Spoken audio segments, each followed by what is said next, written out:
India ആ movie ഞാനിപ്പോൾ കണ്ടിറങ്ങിയുള്ളൂ.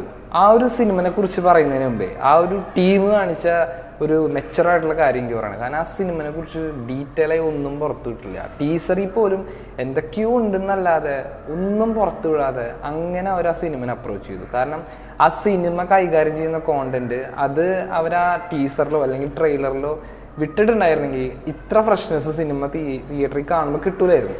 കാരണം ഇതിൽ പറയണത് നമ്മൾ ഈ ആ ഒരു സിനിമയില് എന്താ പറയുക, എല്ലാവരും പ്രതീക്ഷിച്ചിരുന്നു മലയാളി ഫ്രം ഇന്ത്യ എന്ന് പറഞ്ഞ ഒരു സിനിമ എന്ന് പറഞ്ഞിട്ടുണ്ടെങ്കിൽ ഒരു കോമഡി, ഒരു എൻ്റർടൈനർ. കാരണം നിവിൻ പോളിനൊക്കെ കുറേ നാളായി ഒരു സിനിമ കണ്ട് ചിരിച്ചിട്ട് അങ്ങനെയൊക്കെ വിചാരിച്ചു വരുന്ന ആൾക്കാരുണ്ടാകും. പക്ഷേ സിനിമ അങ്ങനെയേ അല്ല. കാരണം നിങ്ങൾക്ക് ചിരിക്കാനുള്ള കുറേ കാര്യങ്ങളുണ്ട്, ഇല്ല എന്ന് ഞാൻ പറയുന്നില്ല. പക്ഷേ ഇതെന്ന് പറഞ്ഞാൽ ഒരു ഡിജോൻ്റെ അത്രയും പൊളിറ്റിക്കലായിട്ടൊരു മൂവിയാണ്. കാരണം ഇതിൻ്റെ ഫസ്റ്റ് ഹാഫ് ആണെങ്കിലും സെക്കൻഡ് ഹാഫ് ആണെങ്കിലും ഇതിൽ ആദ്യ പകുതിക്ക് എല്ലാത്തിനും കൊള്ളൂ. കാരണം നമ്മളുടെ കേരള പൊളിറ്റിക്സിലും ഇന്ത്യ പൊളിറ്റിക്സിലും ഇതുവരെ നടന്ന, കാരണം പ്രത്യേകിച്ച് കേരളത്തിലൊക്കെ ഉണ്ടായിട്ടുള്ള കുറേ ഇൻസിഡൻസ് ഒക്കെ ഉണ്ട്. നിങ്ങൾക്കറിയാം, ഞാൻ എടുത്തു പറയുന്നില്ല ഓരോ പാർട്ടീസിന്. കാരണം നിങ്ങൾക്ക് ഈ ഒരു സിനിമ കാണുമ്പോൾ തന്നെ മനസ്സിലാവും. കാരണം കേരളത്തിൽ ഉണ്ടായ കുറേ ഇൻസിഡൻസ് ഉണ്ട് പൊളിറ്റിക്കലായിട്ടുള്ള. കാരണം ചെറിയ പിള്ളേരൊക്കെ വെച്ചിട്ട് തന്നെ, അതുപോലെ തന്നെ നമ്മൾ ഇന്ത്യൻ രാഷ്ട്രീയത്തിൽ ഉണ്ടായിട്ടുള്ള കുറേ സംഭവങ്ങളെ എടുത്ത് നല്ലപോലെ ഇട്ട് തൂക്കുന്ന രീതിയിലുള്ള ഫസ്റ്റ് ഹാഫാണിത്. ഹൈലി പൊളിറ്റിക്കൽ ഫസ്റ്റ് ഹാഫാണ് ഇതിൻ്റെ ഹൈലി പൊളിറ്റിക്കൽ പടം. സെക്കൻഡ് ഹാഫിലേക്ക് വരുമ്പോൾ അതിൻ്റെ ഒരു റിതം ചേഞ്ച് ആവുന്നുണ്ട്. എന്താ പറയുക, പൊളിറ്റിക്സ് അപ്പോൾ അവർ ഫോളോ ചെയ്ത് പോകുന്നുണ്ട്.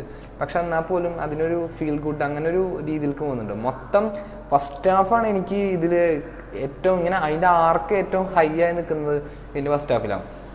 സെക്കൻഡ് ഹാഫിലേക്ക് വരുമ്പോൾ അതൊന്ന് ഡൗൺ ആയിട്ട് അത് വേറൊരു മൂഡിലേക്ക് പോകുന്നു. രണ്ട് രീതിയിൽ വേണമെങ്കിൽ പറയാം. എൻ്റെ ഫസ്റ്റ് ഹാഫ് സെക്കൻഡ് ഹാഫ് രണ്ട് മൂഡിൽ പോണ പടങ്ങൾ. അപ്പോൾ മീൻസ് ആ ഒരു രീതിയിലാണ് എൻ്റെ ഫസ്റ്റ് ഹാഫ് സെക്കൻഡ് ഹാഫ് പോകണം.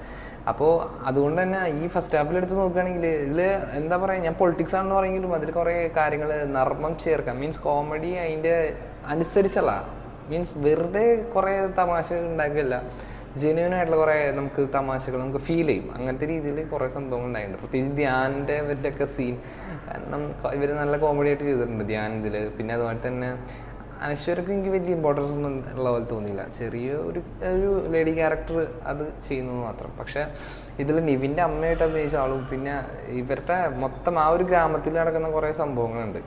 പിന്നെ സലീം കുമാറിൻ്റെ ഒരു പെടാ സീനുണ്ട് എൻ്റെ ഫസ്റ്റ് ഹാഫിൽ.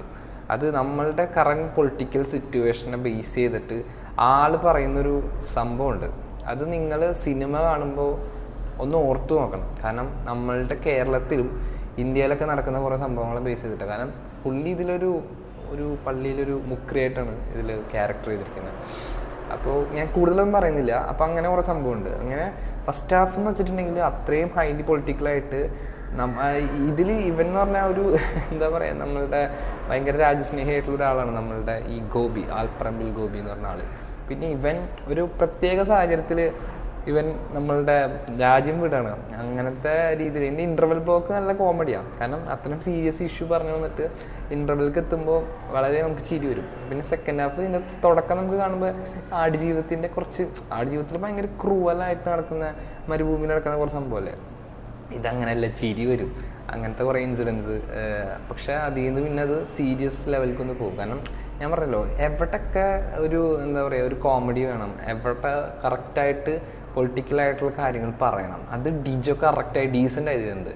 ഇതിൻ്റെ ഡ്യൂറേഷൻ എന്ന് പറഞ്ഞാൽ ഒരു 2 മണിക്കൂർ 48 മിനിറ്റ് സംതിങ് അത്രേ ഉള്ളൂ. പക്ഷേ ഒട്ടും ബോറടിക്കാതെ അത് എഡിറ്റിങ്ങും ആ ലെവലിൽ തന്നെ പോയിട്ടുണ്ട്.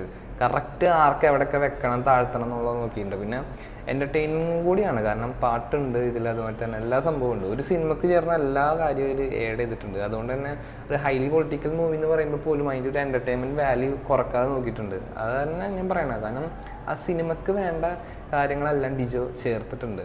പിന്നെ ഈ സിനിമയെ കുറിച്ച് പറയാനുള്ള വേറൊരു സംഭവം എന്ന് വെച്ചാൽ, സിനിമ ഇറങ്ങുന്ന ഒരു തലേ ദിവസം വേറൊരു റൈറ്റർ ഈ ഒരു സിനിമ നാളെ ഇറങ്ങാൻ പോകുന്ന സിനിമയുടെ കഥ എന്ന് പറഞ്ഞിട്ടൊരു സംഭവം കൊണ്ടുവന്നിട്ടുണ്ടായി ഫേസ്ബുക്കിൽ. വളരെ കുറച്ച് നേരം ഉണ്ടായുള്ളൂ. അതിന് മുമ്പ് നാളെ ഡിലീറ്റ് ചെയ്തു. പക്ഷേ എൻ്റെ സ്ക്രീൻഷോട്ടൊക്കെ ഇപ്പോൾ നിങ്ങളേലൊക്കെ ചിലപ്പോൾ ഉണ്ടാകും. ആ ഒരു സംഭവമായിട്ട് ചെറിയ കണക്ഷൻസ് ഒക്കെ ഉണ്ട്. നിങ്ങൾ കൂടുതലൊന്നും പറയുന്നില്ല, നിങ്ങൾ കണ്ട് നോക്കിയിട്ടുണ്ടെങ്കിൽ മനസ്സിലാവും. സിനിമ തിയേറ്ററിൽ എന്തായാലും തിയേറ്ററിൽ തന്നെ വന്ന് കാണാൻ ശ്രമിക്കുക. കാരണം തിയേറ്റർ വാച്ചാണ്. തിയേറ്ററിൽ കിട്ടേണ്ട കുറേ സംഭവങ്ങളുണ്ട്. അതിൻ്റെ എല്ലാ സംഭവവും സിനിമ ഞാൻ പറഞ്ഞല്ലോ, സിനിമാറ്റിക് വാല്യൂസാണ് ഇതിന് ഇമ്പോർട്ടൻസ് കൊടുക്കുന്നത്.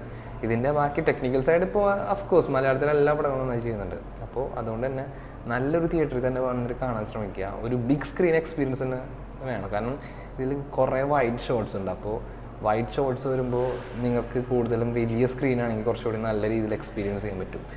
അപ്പോൾ നല്ലൊരു തിയേറ്ററിൽ കിടിലനായിട്ട് ഈ പടം കാണാൻ ശ്രമിക്കുക. ഇത് കണ്ട ശേഷം നിങ്ങൾക്ക് എന്താ തോന്നിയത് എന്തായാലും വീഡിയോൻ്റെ കമൻറ്റ് ബോക്സിൽ കമൻറ്റായിട്ട് രേഖപ്പെടുത്താം. അപ്പോൾ നെക്സ്റ്റ് ഒരു വീഡിയോ ഇട്ട് വരാൻ ബൈ. എനിക്ക് വയ്യ, അത് കാരണമാണ് ഈ ശബ്ദമൊക്കെ ഇങ്ങനെ ഇരിക്കുന്നത്. അതാണ് കുറേ നാൾ ഞാൻ വീഡിയോസ് ഒന്നും ചെയ്യാവുന്നതാണ്. അപ്പോൾ ഇനി എന്തായാലും കണ്ടിന്യൂ ചെയ്ത് വീഡിയോ ഉണ്ടാവും. അപ്പോൾ വീഡിയോ ആദ്യമായിട്ട് കാണണമെങ്കിൽ ചാനൽ സബ്സ്ക്രൈബ് ചെയ്തേക്കാം. ബൈ.